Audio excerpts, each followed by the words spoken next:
Kakinada APSP వద్ద గల హేంపీఠంలో శ్రీ రాజశ్యామల లలిత పరమేశ్వరి మహావారాహి అమ్మవార్ల వార్షిక మహోత్సవాలు ఘనంగా నిర్వహించారు. కాకినాడ హేంపీఠంలో 2 రోజుల పాటు నిర్వహించిన వార్షిక మహోత్సవాలు ఘనంగా ముగిశాయి. ఉత్సవాల 2వ రోజున శ్రీ రాజశ్యామల లలిత పరమేశ్వరి మహావారాహి అమ్మవార్లకు సహస్ర ఘట్టాభిషేకం కార్యక్రమాన్ని ఆలయ అర్చకులు శాస్త్రోక్తంగా జరిపించారు. హేంపీఠం వ్యవస్థాపకులు ఈశ్వరదత్త పర్యవేక్షణ జరిగిన కార్యక్రమంలో పెద్ద సంఖ్యలో మహిళలు లక్ష కుంకుమార్చనలో పాల్గొని భక్తి శ్రద్ధలతో పూజలు చేశారు. కార్యక్రమంలో ప్రముఖ ఆధ్యాత్మిక ప్రసంగికులు ప్రవచనం చేశారు. కార్యక్రమ వివరాలను పీఠ నిర్వాహకులు ఈశ్వరదత్త తెలియజేశారు. ఈ కార్యక్రమంలో పెద్ద సంఖ్యలో భక్తులు మహిళలు పాల్గొన్నారు. అనంతరం భారీ ఎత్తున అన్నప్రసాద వితరణ జరిగింది.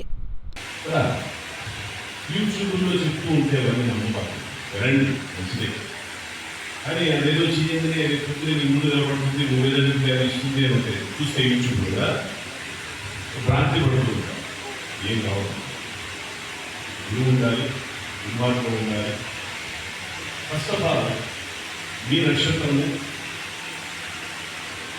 మీ డేట్ ఆఫ్ బర్త్, మీ టైమ్ ఆఫ్ బర్త్, మీ జాతకాలను చూసుకొని దాన్ని బట్టి మనకు ఏదేమో సూటబుల్ అవుతుంది. ఉదాహరణకి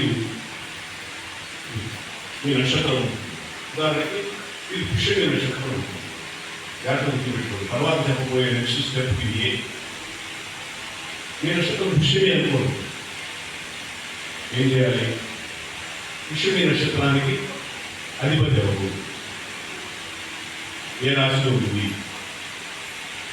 చూసుకొని, పుష్యమి నక్షత్రం అనగానే కర్కాటక రాశిలో, కర్కాటక రాశికి అధిపతి ఎవరు?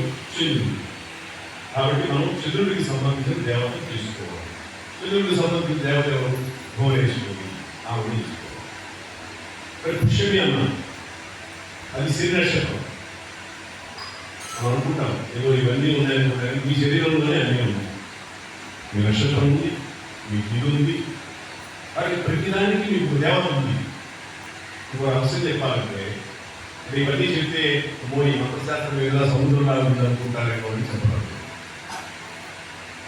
మీ చేతికి ఒక దేవత ఉంది, మీ కాలికి ఒక దేవత ఉంది. అదేనా? నీ పుట్టిన నక్షత్రాన్ని బట్టి, నీ పుట్టిన రోజును బట్టి, ఉదాహరణకు నువ్వు మంగళవారం నాడు పుట్టావు.